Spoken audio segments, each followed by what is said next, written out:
Luar biasa, Papi. Ini kata menghormati orang tua ini klise banget bagi kita semua yang mendengar.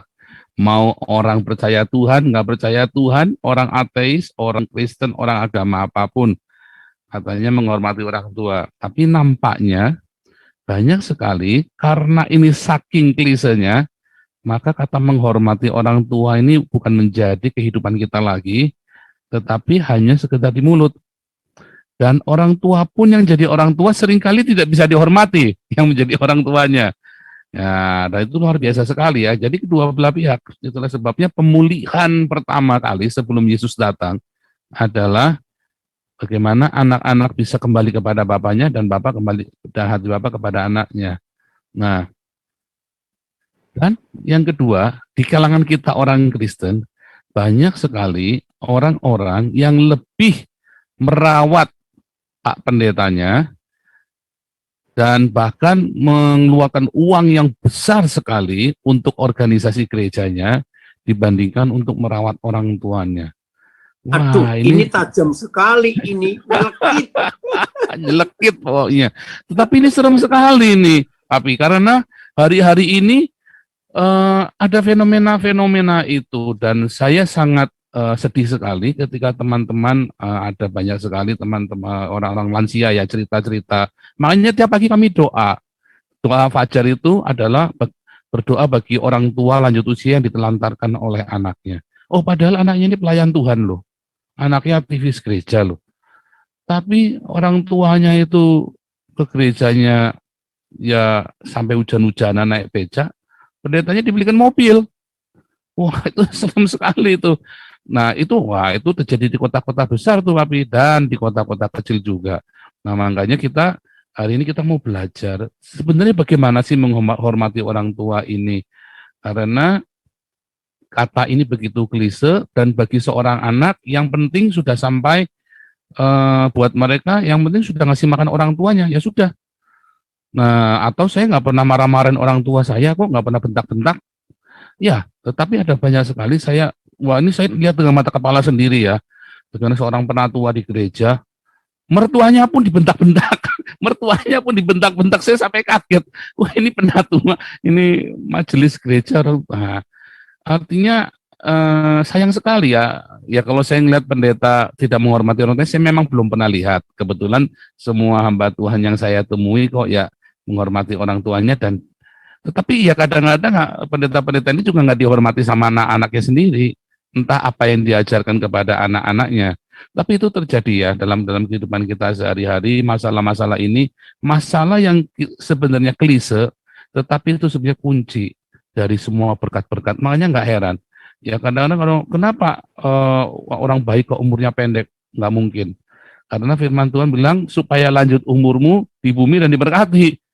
Nah, tapi kan aneh kan, mengapa bisa begitu? Nah, itulah hari ini, wah, ini karena kita ada Papi, ya, ini Pak Pendeta Daniel Alexander ini banyak sekali, ya, mengangkat anak sehingga anak-anak ini orang-orang yang sakit hati kepada orang tuanya disembuhkan, orang-orang yang tidak punya, yang tidak merasakan kasih Bapa pun. Kalau kita ngelihat kemarin teman ya, dulu anak-anak Papua itu sampai di rebutan meluk Papi ini ya. Nah, apa sih yang harus kita lakukan sekarang? Nah, khotbah ini udah jarang dikotbahkan lagi di gereja karena saking klisenya kan, saking klisenya. Begitu, Papi. Haleluya. Siap. Aduh. Videonya hilang, ya, Papi. Ya, belum. Oke, ya. Karena ini pakai 2 HP lihat itu, jadi nggak ganggu ya sementara Bapak. Oke, nggak Saudara apa-apa. yang dikasihi Tuhan, apa yang Pak Paul Chang baru uraikan? Izinkan saya berkata begini ya. Kalau kita sebagai gereja, gembala, hamba Tuhan, tidak melakukan seperti yang baru kita diskusikan, ya saya harap jangan marah loh ya. Begitu pula kita anak-anak yang betul-betul menghormati orang tua dan tidak menelantarkan orang tua kita karena perintah agama atau perintah gereja, ya jangan marah. Kebenaran yang disampaikan sebagai kebenaran itu pasti akan melukai orang yang tidak melakukan kebenaran itu. Nah, orang yang melakukan kebenaran, maka ketika kebenaran disampaikan, nggak akan pedih, nggak akan perih, karena dia nggak ada luka dalam hidupnya. Saudara, dalam penyampaian, ya, termasuk yang kita semua tahu yang sudah sekian tahun ini, kalau saya berkata, ngikuti Pak Paul Chang ini, aduh, luar biasa. Nah, kebenaran disampaikan sebagai kebenaran, dan yang mendengar melakukan kebenaran itu, maka nggak terluka. Tapi kalau ada orang mendengar kebenaran, dan orang itu tersakiti dan terluka, nah mereka itu sebetulnya, yang maaf saya tidak menuduh, mereka itu sebenarnya yang sedang tidak melakukan kebenaran. Tapi orang yang merasa tersakiti ketika kebenaran disampaikan, padahal maaf bukan menuduh atau menghakimi, orang itu yang salah, tapi malah marah kepada yang menyampaikan kebenaran itu. Nah, maka itu dalam pembahasan tema kita sekarang ini menghormati orang tua, nah kita akan lihat kebenaran.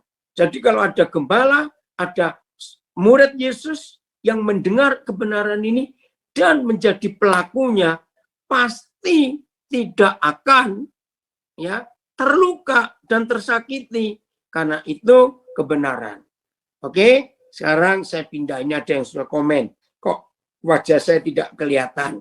Ya, sekarang saya balik ya untuk melihat wajah saya, karena tadi ini ada berapa anak saya yang pesan, ya nanti kalau saya mulai masuk, tolong, karena banyak yang belum tahu siapa itu Paul Chang. Nah, kita sudah melihat bukan? Sekarang ini itu orangnya. Cakep ya, imut lagi.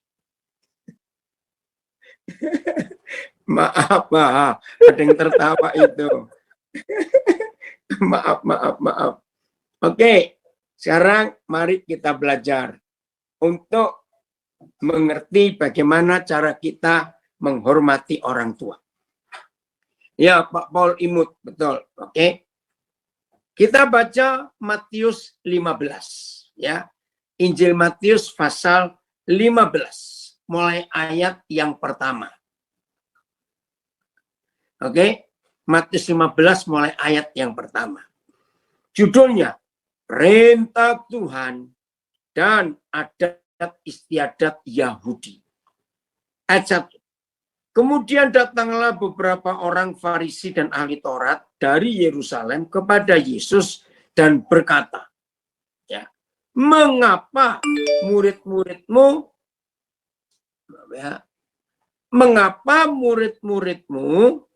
melanggar adat istiadat nenek moyang kita? Mereka tidak membasuh tangan sebelum makan.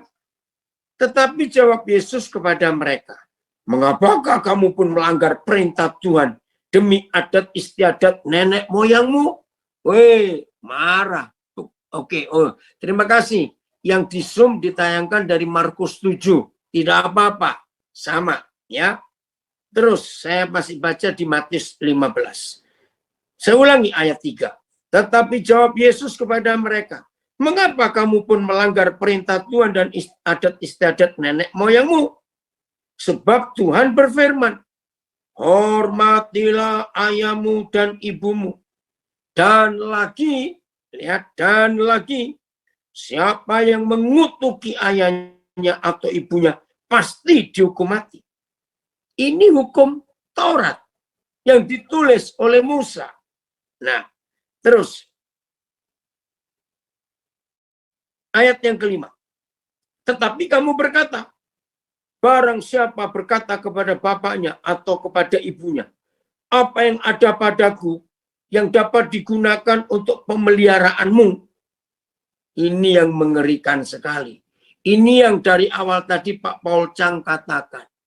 Ada gereja yang demi maaf duit untuk sumbangan buat gereja, maka ada beberapa gembala, beberapa hamba Tuhan yang berkata kepada anggota gerejanya, jangan mengurusi orang tuamu. Lebih baik uangmu itu kamu pakai untuk kepentingan pelayanan di gereja kita ini.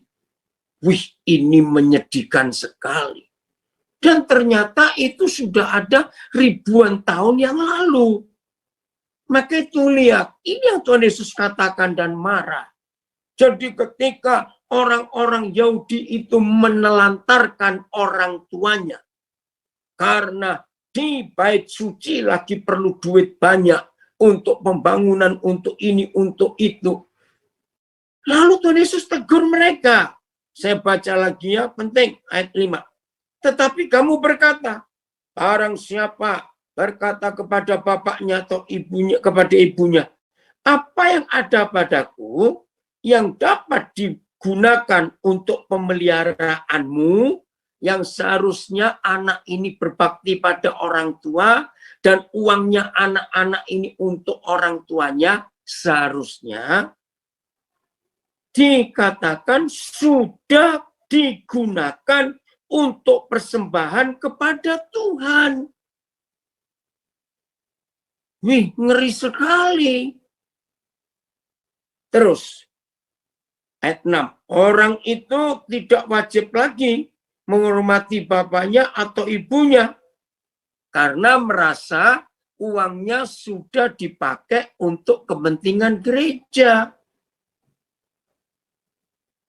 Dan aneh, di zaman sekarang ini ada gereja-gereja yang mengajarkan adat istiadat ini.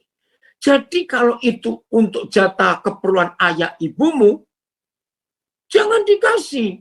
Karena gereja lagi perlu. Wih, ini jahat sekali loh saudara. Terus ayat 6. Orang itu tidak wajib lagi menghormati bapaknya atau ibunya. Dengan demikian firman Tuhan kamu akan tidak berlaku demi adat istiadatmu sendiri. Hai orang-orang munafik, benarlah nubuat Yesaya tentang kamu. Bangsa ini memuliakan aku dengan bibirnya, padahal hatinya jauh daripadaku. Percuma kamu beribadah kepadaku, sedangkan ajaran yang mereka ajarkan ialah perintah manusia. Lalu Yesus memanggil orang banyak dan berkata kepada mereka, dengarkan dan camkanlah. Bukan yang masuk ke dalam mulut yang menajiskan orang, melainkan yang keluar dari mulut itu yang menajiskan orang. Maka datanglah murid-muridnya dan bertanya kepadanya, engkau tahu bahwa perkataanmu itu telah menjadi batu sandungan bagi orang-orang Farisi. Nah, ini yang saya katakan sebelum baca ayat ini.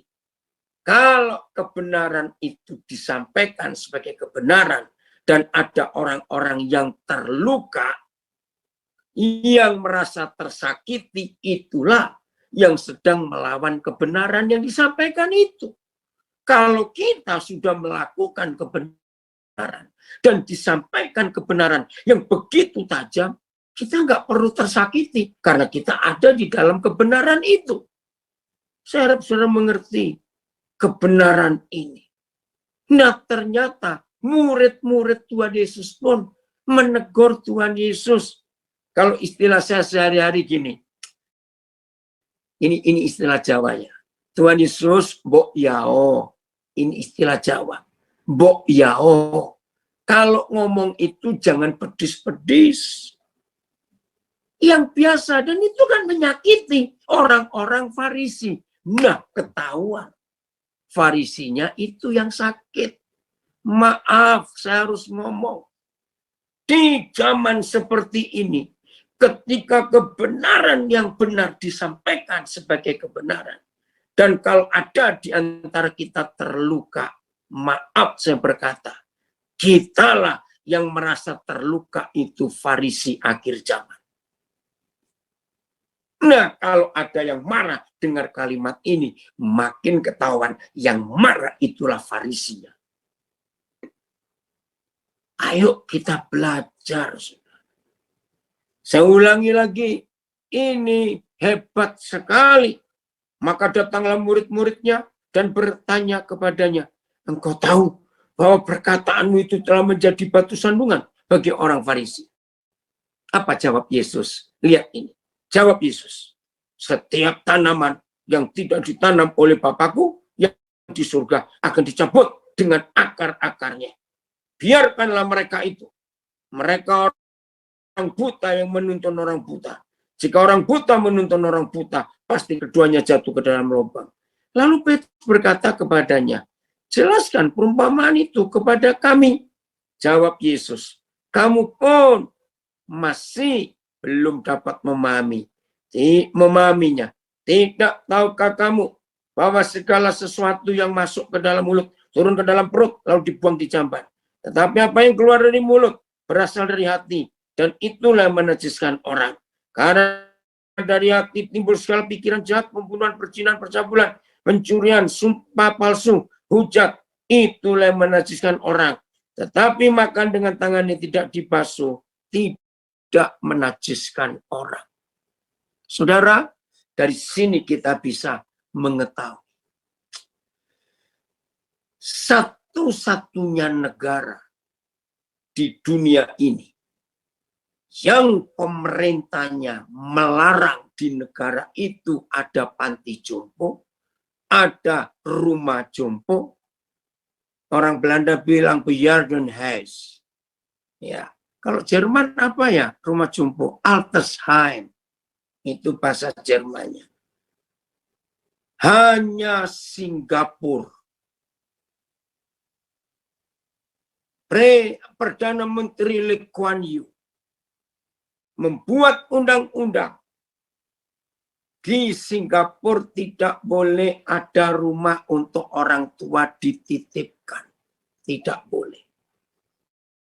Lee Kuan Yew berkata, hei warga Singapura, orang tuamu itu tanggung jawabmu.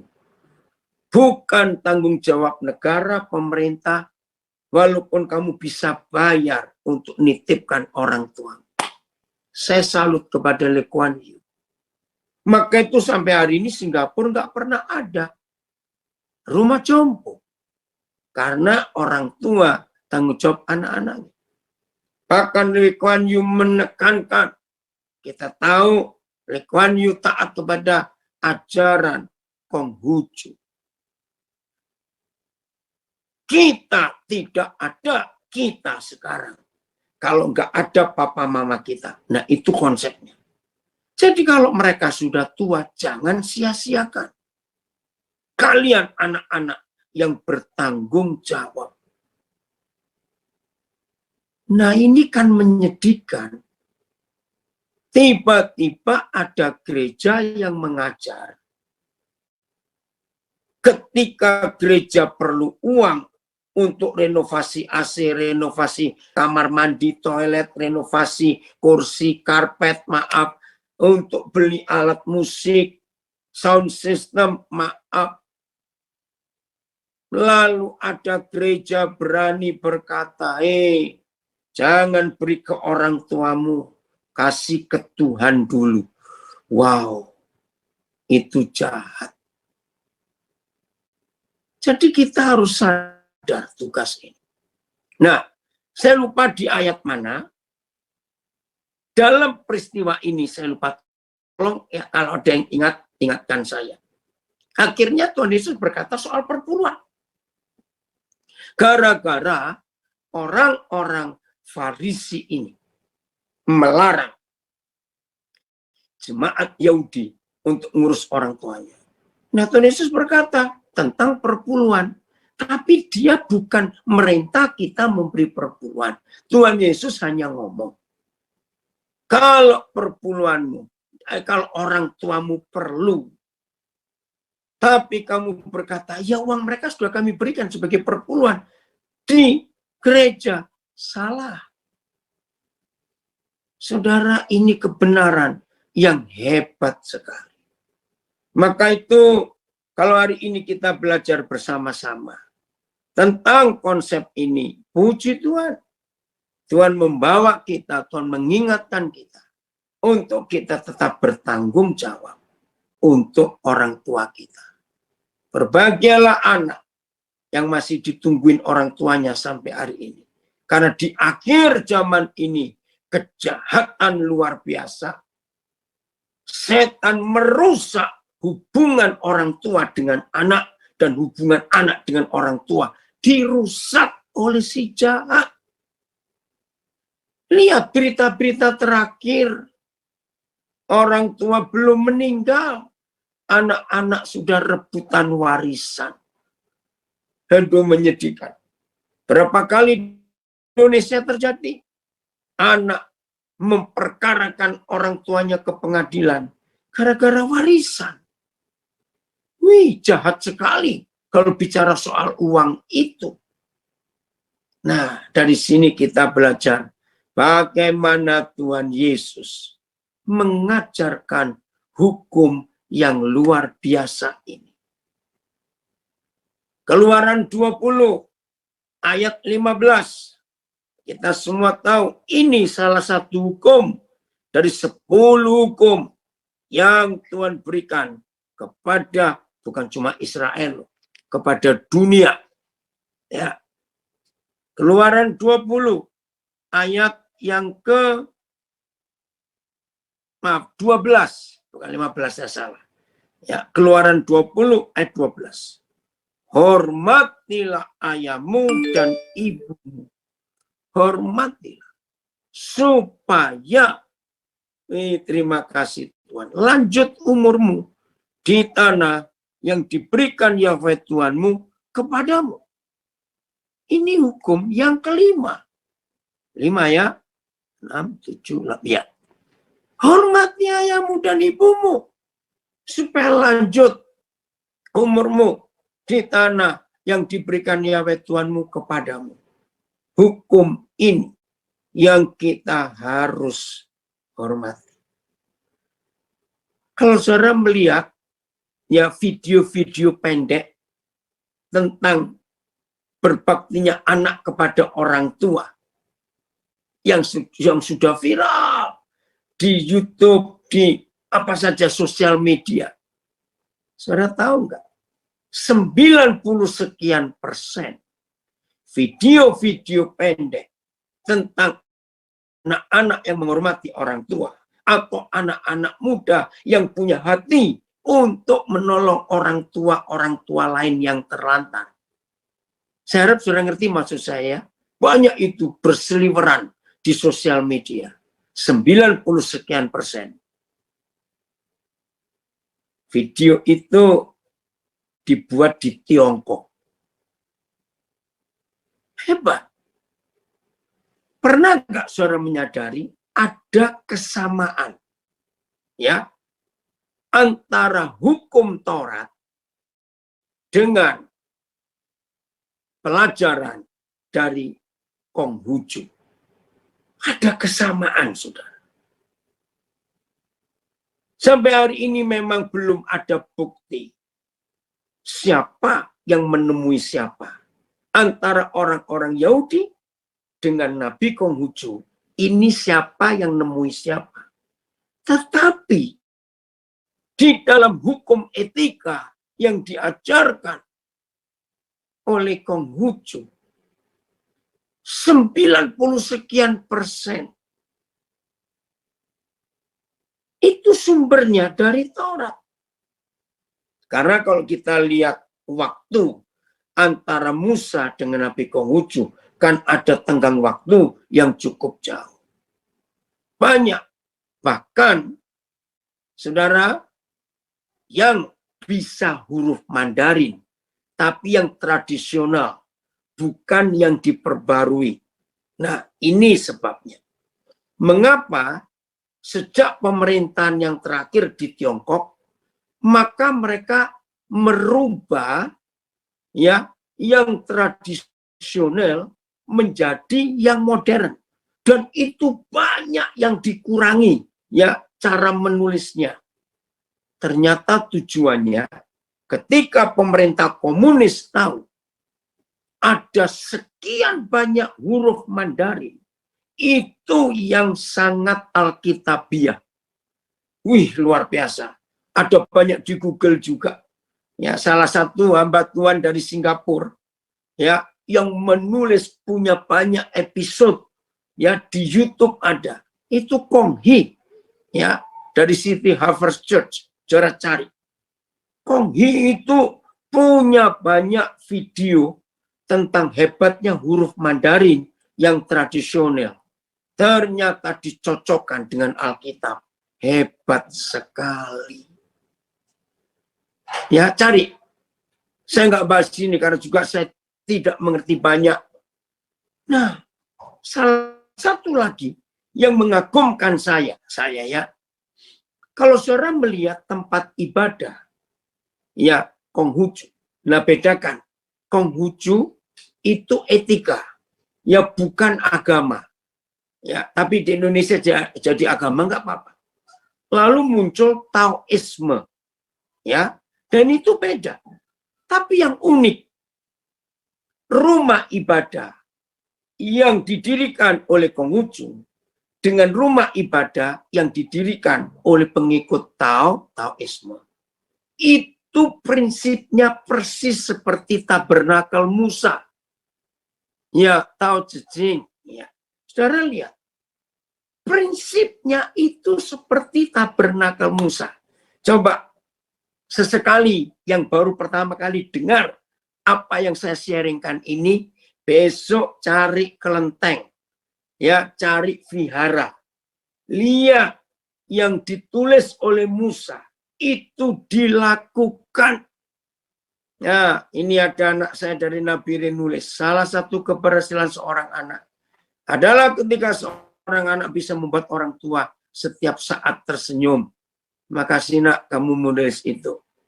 Nah, ini, maaf ya saya cuma cerita. Yang nulis ini namanya Yusuf Joko Susilo. Kami punya pengalaman. Di antara anak-anak kami yang pernah tinggal serumah dengan kami. Nah, ini yang paling lama. Yusuf Joko Susilo. Sekarang ada di Nabire. Tuhan berkati dia. Jok, papi berterima kasih kamu nulis itu. Saudara, sekian tahun saya lupa. Maaf ya anak-anak saya yang lain, jangan salah ngerti ya kalau papa cerita soal saudaramu Joko. Karena sudah banyak, saya nggak ngitung berapa ratus anak-anak yang sudah pernah tinggal dengan kami dan harus keluar. Nah, dia ini keluarnya karena besok dia menikah. Jadi malam ini terakhir dia tinggal dengan kami di rumah kami di Nabire. Besok menikah. Saudara, saya sampai kaget.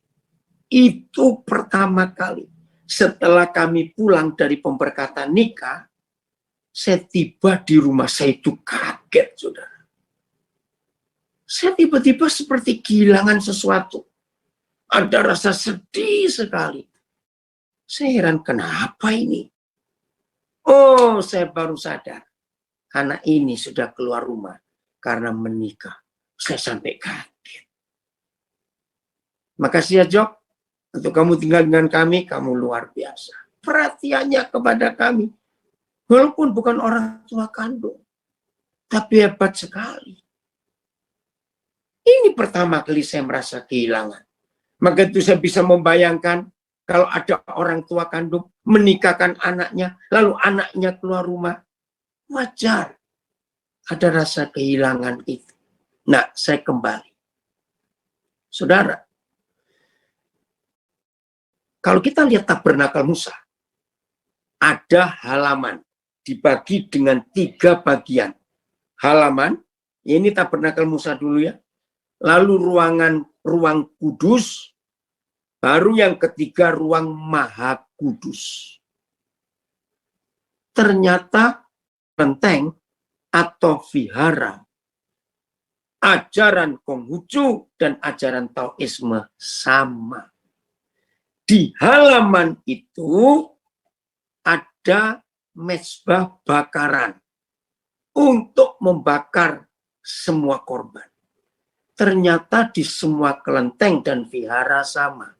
Coba saudara lihat. Di halaman ada sebuah bangunan, saya sebutnya tungku. Karena untuk bakar kertas sembahyang. Dan itu diletakkan di sebelah kanan ketika orang masuk ke kuil itu. Nah, dari halaman masuk ke ruangan kudus. Maaf.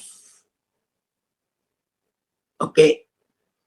Nah, di dalam ruangan kudus itu ada 3 benda. Ya. Mesbah dupa dari emas, lalu sebelah kanan, saya lupa kiri kanannya, maaf kalau saya salah. Kaki Dian ada 7 lampu, dan meja tempat menyusun 12 roti, ditumpuk 6-6. Nah, di dalam kelenteng, kuil, vihara, di ruangan kedua, itu ada patung dewa-dewa kecil istilahnya. Ya, saya nggak tahu istilah, maaf kalau saya salah. Begitu meninggalkan ruang tengah, maka di semua kelenteng, semua kuil vihara, pasti ada tirai. Nah, di belakang tirai itulah ditempatkan tokoh atau dewa yang sangat dihormati oleh masing-masing. Ini kalau tahu.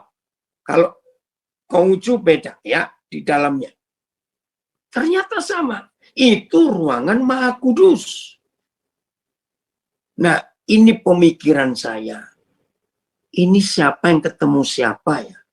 Kok antara Yahudi dengan pelajaran Konghucu ada kesamaan. Maka itu penekanan pengajaran Konghucu selalu hormat kepada orang tua.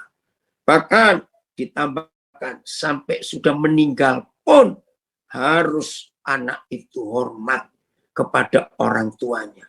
Walaupun sudah meninggal.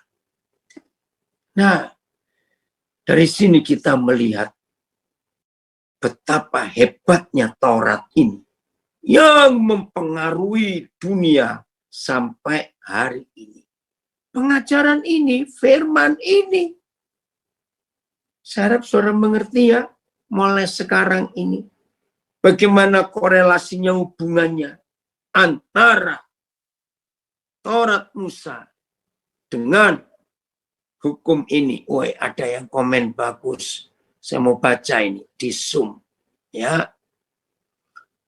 Sampai kiamat pun anak wajib menghormati orang tuanya. Oke. Terus ada yang tanya, bagaimana jika ada orang tuanya sekedar melahirkan saja, setelah itu tidak peduli sampai saat ini, anak tersebut diangkat orang tua angkat yang begitu menyayangi, melebihi seperti anaknya sendiri. Sikap apa yang harus dilakukan oleh anak tersebut mengenai menghormati orang tua? Baik, saya akan jawab. Pertanyaan ini, kami suami istri sudah mengalami ratusan anak yang orang tua kandungnya tidak sayang dengan banyak alasan. Lalu kami tahu dan kami ambil anak itu. Dan mereka betul-betul kami anggap seperti anak kami sendiri.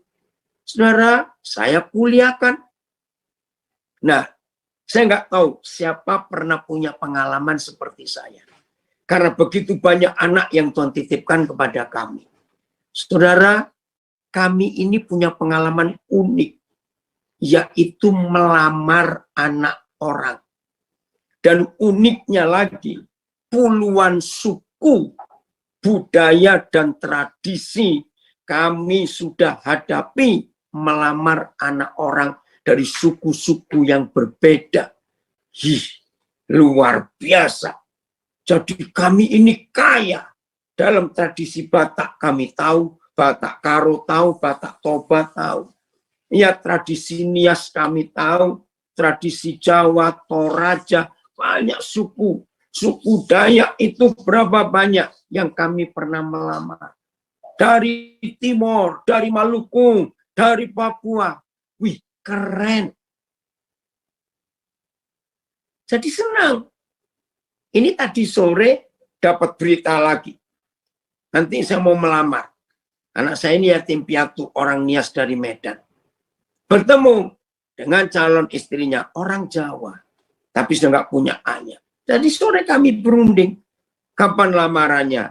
Nah, maka itu kami jadi kaya mengenal tradisi suku-suku yang berbeda-beda. Maaf ini kalau ada orangnya. Di antara semua suku, jangan tersinggung ya semua bicara. Waduh, melamar anak orang Batak itu nggak main-main ribetnya. Maaf. Tapi ada yang lebih ribet lagi, yaitu suku Dayak Lundaya di Kalimantan Utara. 3 hari, 3 malam lamaran baru selesai. Itu adat mereka. Seru sekali. Jadi bisa jadi pelajaran yang penting sekali. Ya. Oke, nanti saya akan baca ada pertanyaan bagus nanti. Nah, saudara, maka itu anak-anak yang Tuhan percayakan kepada kami, kalau orang tuanya masih ada, tapi tidak sayang pada anak kandungnya, kami berkata, tetap hormati orang tua kandung yang melahirkan kamu. Nah, yang bertanya tadi saya nggak kenal siapa. Izinkan saya menyatakan, ternyata ada banyak alasan orang tua kandung tidak sayang anak kandungnya. Ada banyak alasan. Di antaranya, satu, ketika ayah ibu ini menikah, mereka itu tidak cinta. Cuma karena orang tua yang memaksa. Nah, nggak tahu urusan apa dengan orang tua. Maaf ya, dalam berapa kasus, orang tua yang dijodohkan tanpa cinta. Orang tua ini pasti nggak sayang anak itu. Karena merasa, aku nggak cinta kok. Aku nggak cinta bapaknya. Aku nggak cinta ibunya anak ini. Itu orang tuaku yang nyuruh. Wajar. Orang tua ini nggak sayang. Maaf. Ada orang tua yang nggak sayang anak kandungnya. Karena masih ada perasaan curiga. Aku nggak yakin dia itu anakku. Mungkin istriku nyeleweng dengan orang lain. Ada alasan seperti itu. Ada alasan lagi. Ketika anak ini lahir, usaha orang tuanya langsung bangkrut. Maka anak ini dianggap anak pembawa sial. Sehingga nggak disayangi. Anak-anak muda yang free sex, maaf. Lalu ceweknya hamil. Biasanya anak pertama seperti ini nggak disayangi. Karena orang tua nggak siap. Maka itu dibuang-buang. Maaf. Ini pengalaman kami selama ngurus anak-anak itu. Maka itu saya punya kalimat jelek ini kepada anak-anak muda. Maafkan saya. Saya marah kepada anak-anak muda. Awas kamu, asal kawin, asal beranak saja. Lihat. Ini kata-kata jelek. Tapi saya ketemu. Asal kawin, asal beranak kamu. Karena hawa nafsu.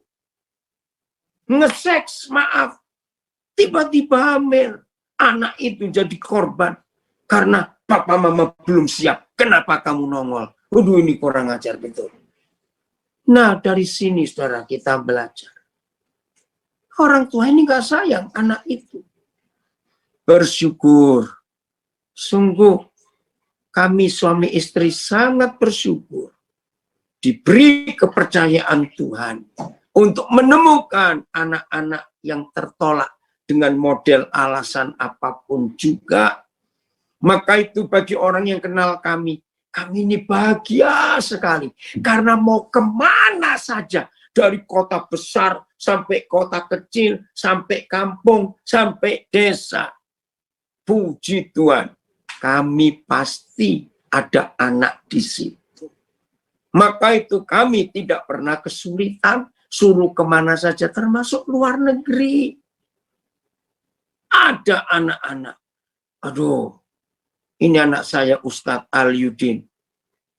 Aliudin, papi minta maaf ini. Berapa hari lalu WA tentang keadaan kalian. Aduh, maafkan, maaf. Saudara, ini Ustadz Aliudin ini, di antara sekian banyak anak saya, ini yang paling unik. Orang Aceh asli. Sejak tahun 98, ketika dia jumpa Isa secara pribadi. Sampai hari ini, Pak Aliudin suami istri dengan 2 anaknya nggak punya rumah.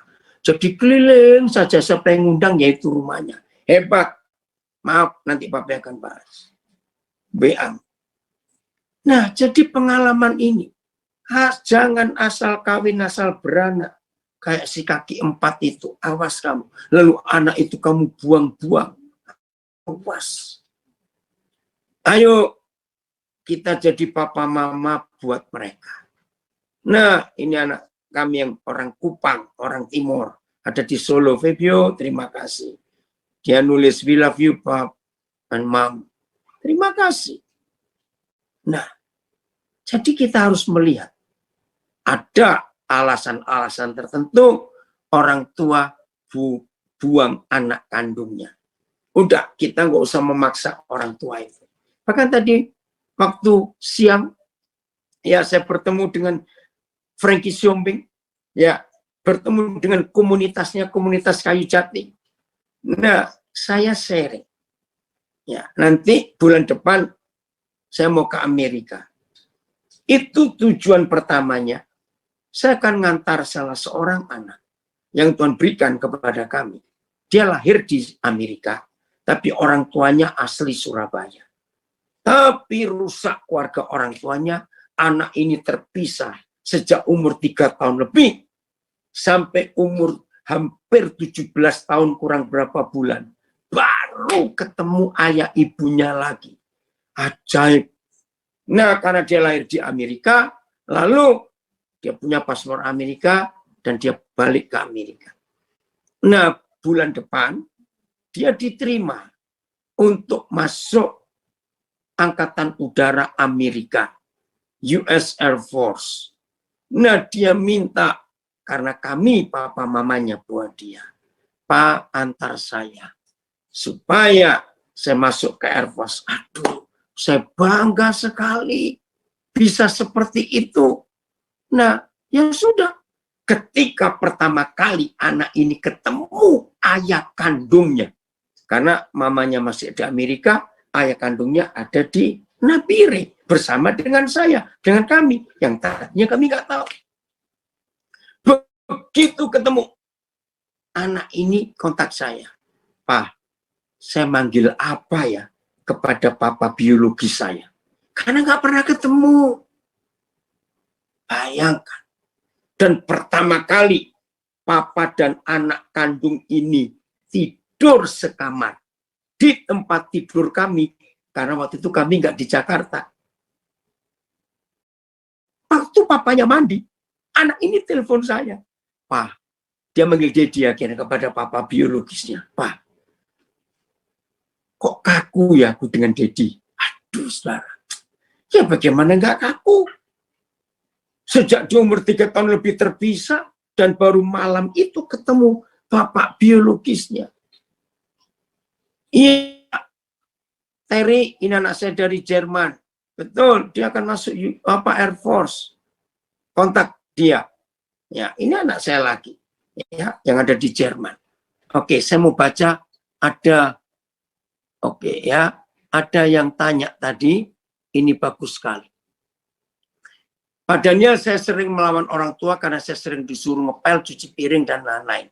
Padahal di rumah ada kakak perempuan, 2 janda, semua sudah punya anak tapi malas-malas. Kadang kalau saya lagi bad mood, saya melawan dan nggak mau cuci piring.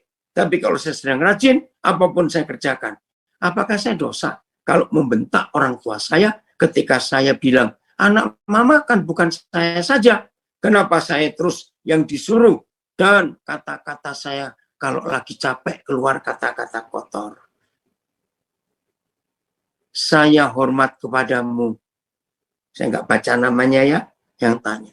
Saya hormat. Kamu jujur.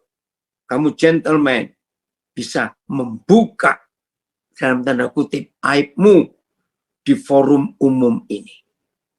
Izinkan saya mewakili papa mamamu. Maafkan papa ya nak, maafkan. Sekarang ini papa belum bisa cerita. Kenapa kami lebih menekan kamu dari saudara-saudaramu yang lain. Maafkan.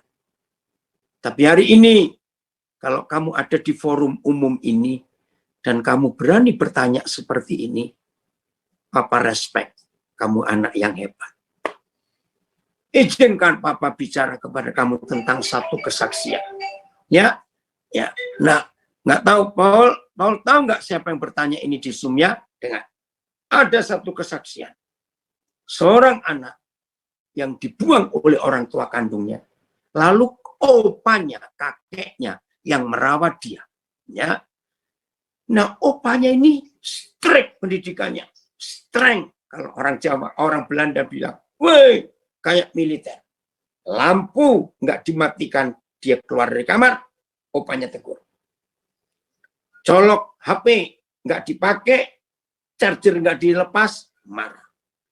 Kipas angin masih menyala, ditegur. Ya, kalau mandi keluar kamar mandi, keran air nggak dimatikan, orang opanya ini negur. Suruh rajin bersihkan rumah. Wih, pokoknya dia ngomel terus. Ini ilustrasi, saya nggak tahu siapa yang nulis itu. Suatu hari dia lulus kuliah, dia dipanggil kerja di suatu perusahaan. Maka datanglah dia untuk interview. Dalam panggilan itu dikatakan lantai 3. Ya udah, tapi begitu dia sampai kantor itu,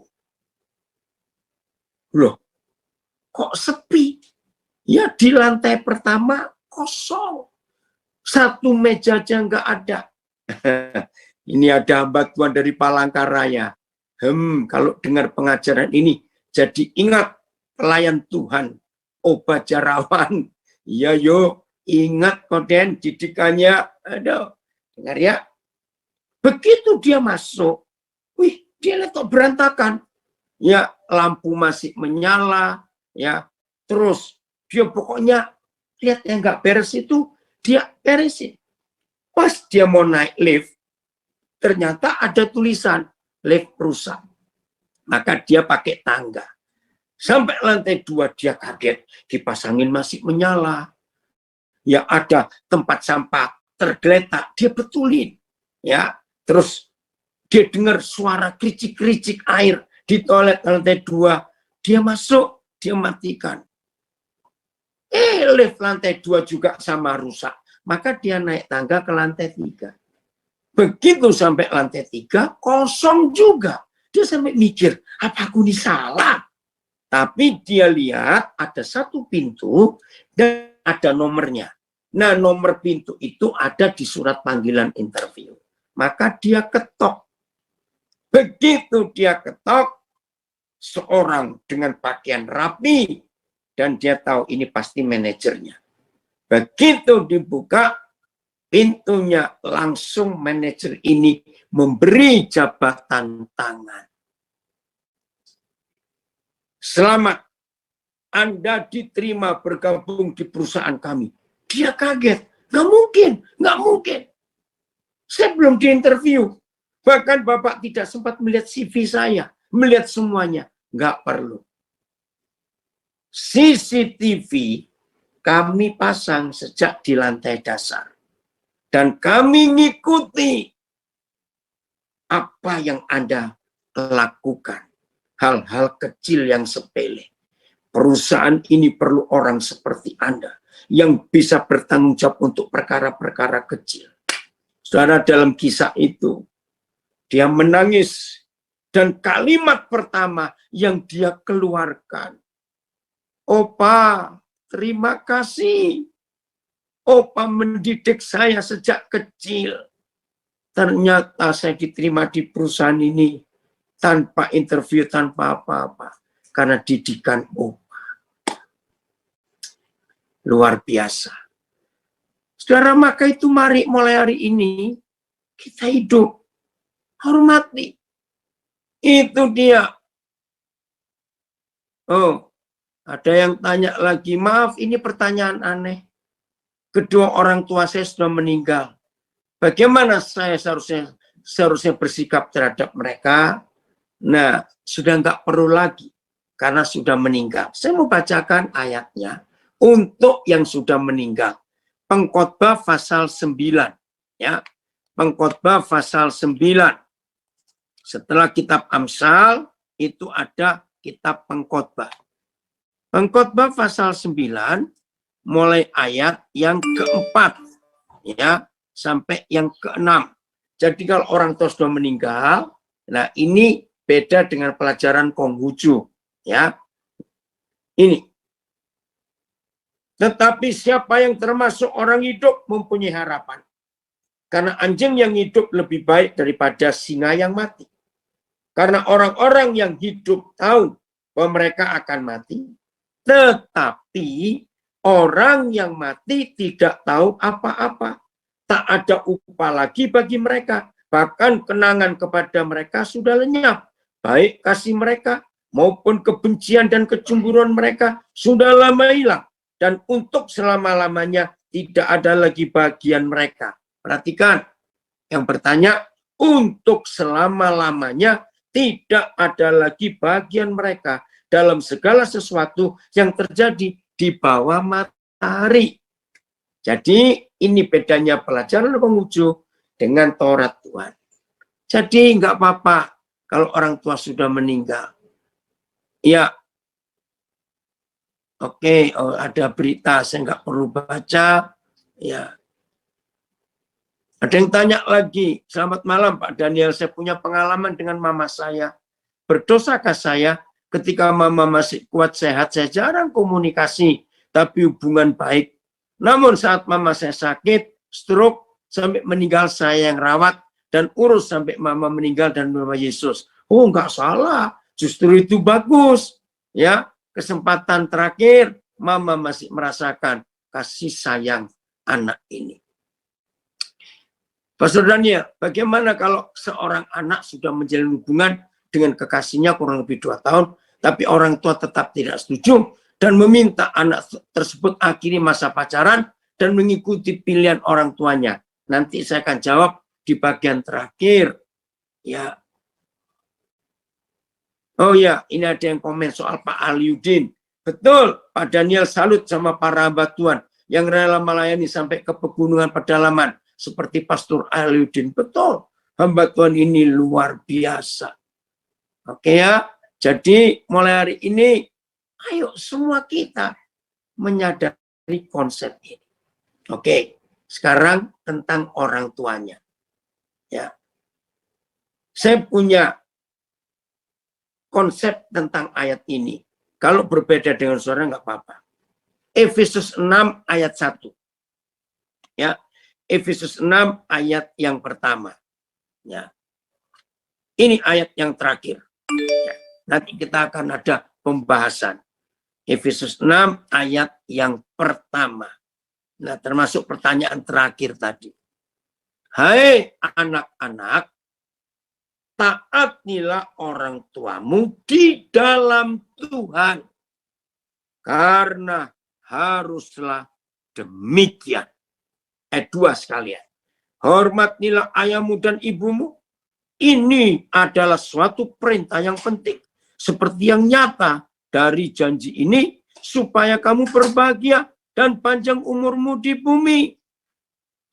Nah, tapi orang tua, lihat ayat 4.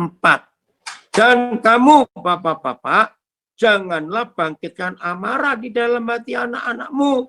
Tetapi didiklah mereka di dalam ajaran dan nasihat Tuhan. Jelas ya? Maaf. Saya beri kesaksian. Ada suku-suku tertentu di Indonesia. Maafkan saya kalau ada yang tersinggung. Ada suku-suku tertentu di Indonesia yang begitu dirasuki oleh roh rasialis.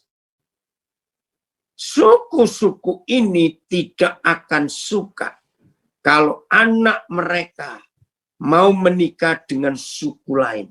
harus dengan yang sesuku. Sadis. Saudara, saya walaupun nggak banyak, maaf, tapi saya melakukan. Hormatilah orang tuamu di dalam Tuhan. Jadi kesimpulannya kalau ada orang tua walaupun Kristen, walaupun pendeta, kalau tidak di dalam Tuhan, maka sebaliknya. Betul, Terry, itu dia. Ini anak saya dari Jerman nulis. Satu suku. Betul, Papa tahu itu. Jadi kalau orang tua, walaupun pendeta, tapi enggak di dalam Tuhan, karena rasialis. Tidak perlu dihormati. Maaf. Maka itu saya enggak banyak. Ya ada 4-5 pernikahan. Yang saya berani meneguhkan, memberkati pernikahan mereka. Walaupun orang tuanya hamba Tuhan. Karena orang tuanya memaksa. Harus yang satu suku. Tolong dicatat. Saya menemukan kebenaran ini. Satu-satunya hak yang Tuhan tidak pernah beri kepada manusia. Siapapun manusia itu. Mau presiden, mau pejabat, mau raja. Catat. Yaitu ketika kita mau dilahirkan. Tuhan tidak pernah tanya. Daniel, aku mau lahirkan kamu ke dunia. Kamu milih mau lahir dengan suku bangsa apa? Nggak ada. Satu-satunya hak yang Tuhan tidak pernah berikan kepada manusia. Yaitu untuk kita memilih. Memilih dengan suku apa atau bangsa apa. Catat ini. Maka itu ketika ada murid Yesus mengakunya. Hamba Tuhan lagi. Tapi rasialis bertobat. Kita nggak bisa milih. Mau lahir dengan suku bangsa apa. Tolong perhatikan ini. Jadi orang tua walaupun pendeta, kalau nggak di dalam Tuhan, maaf, nggak perlu dihormati. Karena rasialis. Alasan kedua, ada orang tua melarang anaknya pacaran karena, maaf, calon besannya miskin. Maaf. Maka itu anak-anak, temukan alasan kenapa orang tuamu melarang kamu pacaran dengan si A atau si B. Kalau alasannya, nah ini ada yang tanya, kalau nggak seiman bagaimana? Nah itu lain. Harus yang satu roh, satu iman, terang dengan terang. Nggak boleh terang dengan gelap. Yang penuh Roh Kudus harus menikah dengan penuh Roh Kudus. Kalau engkau penuh Roh Kudus, menikah dengan orang yang penuh roh kuda, lain lagi ceritanya. Dengar itu. Beda kalau ini. Oke? Hormati. Nah, ada yang tertawa itu. Hormati orang tuamu yang di dalam Tuhan. Maka itu papa mama ayo. Apalagi kalau ada papa-papa melukai hati anak-anak. Mari kita bertobat, saudara. Mari kita bertobat. Supaya kita ini jadi orang benar. Jadi dalam tema ini, oh jangan dong Roh Kudus Roh Kuda. Nanti jadi apa itu anaknya? Ada yang komen. Ya. Oh, ada yang nulis. Terima kasih Pak Daniel cerita apa yang mendidik cucunya. Seperti quotes-nya Mahatma Gandhi.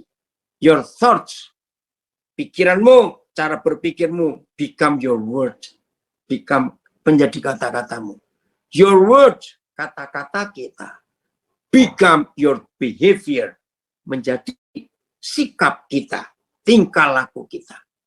Your behavior, tingkah lakumu, menjadi kebiasaanmu. Your habit. Your habits, kebiasaanmu, become your values. Menjadi nilai hidup. Dan terakhir, your values become your destiny. Amin. Jadi ketika kita punya nilai hidup, maka itulah tujuan akhir hidup kita, destiny kita. Hebat sekali apa yang Tuhan tulis itu. Oh, siapa ini? Shalom Pak Daniel, waktu saya anak muda, sekitar tahun 1994, saya sangat diberkati saat Bapak waktu itu menyampaikan firman Tuhan di Jakarta Timur. Puji Tuhan. Nah, ada yang tanya lagi, saya ingin menebus dosa saya terhadap ibu saya, yang ketika beliau sakit, sudah meninggal dunia, saya kok tidak optimal merawat beliau. Bagaimana caranya? Apakah bisa dengan merawat adik saya yang kebetulan saat ini sedang sakit? Ibu saya sebelum meninggal pernah menitipkan adik-adik saya kepada saya. Terima kasih. Betul. Kalau ada di antara kita baru menyesal sekarang terhadap orang tua karena orang tua sudah meninggal, rawatlah orang tua yang lain. Jadi cari ibu-ibu yang perlu ditolong. Rawat. Itu tanda bahwa kita bertobat. Ya, termasuk merawat adikmu. Karena itu pesan orang tuamu, pesan mama sebelum meninggal. Nah, ada yang tanya, mohon pencerahan Pak Daniel, bolehkah kita berapa mendoakan orang tua kita sudah meninggal? Nggak bisa. Tadi itu, Pengkhotbah 9 ayat 4 sampai 6. Kalau sudah meninggal, kita tidak bisa ngapa-ngapain. Ada yang tanya lagi, seorang suami di keluarga kakak saya pendendam. Misalnya berdebat kecil saja, sudah langsung seperti dicambuk, sehingga reaksinya luar biasa marah dan tidak mau ditegur, biarpun kita sudah hati-hati dalam berkomunikasi. Karena akhirnya pasti diam berhari-hari, pendendam. Bagaimana menghadapinya, Pak? Keluarga jadi kurang harmonis dengan sifat dan sikap demikian. Kita jadi hati-hati jika ada ipar tersebut. Ya, orang seperti itu, kalau memang dia rendah hati mau dilayani, hatinya disembuhkan oleh kasih Yesus, puji Tuhan. Tapi kalau dia belum mau berubah, ya udah. Istilah orang Jawa, sing waras ngalah. Yang sehat, ya udahlah. Tarik diri. Kalau ada dia, nggak usah ngomong apa-apa. Justru kita minta kasih Tuhan menjamah hidupnya. Oke? Jadi inilah firman yang Tuhan ingin kita menghormati orang tua. Jadi papa mama, kalau kita ingin dihormati anak-anak kita, ayo kita sayangi anak-anak kita. Anak-anak, ingat, sejahat apa orang tuamu, besok pun kamu akan jadi orang tua. Jangan sampai hukum tabur tuai kena kamu. Maka itu anak-anak, ini hubungan timbal balik. Wah, kalau hidup kita seperti ini, surga di bumi. Tuhan Yesus memberkati kita semuanya. Selamat menjadi pelaku firman Tuhan.